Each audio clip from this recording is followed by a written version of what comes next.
Tiene que ver con una experiencia de un despertar, y cuando lo terminé de escribir me dio tanta vergüenza y estaba por descartarlo, y mi hijo mayor lo vio y me dice, no, es facho papá, así que bueno, quiero leer este poema por eso, y se llama Lluvia de Otoño.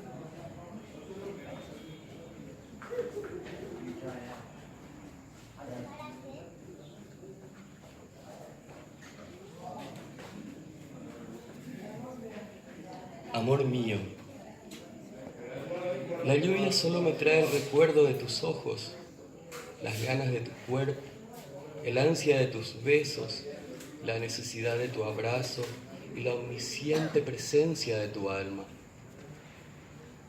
Y logro extrañarte, como el sol extraña la primavera en una mañana de otoño. Y te amo, como aman los enamorados del alma.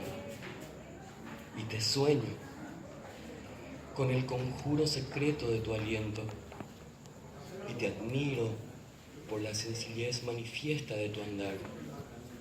Y voy tras tus pasos, surcando tus huellas, para encontrarte un día y caminar contigo.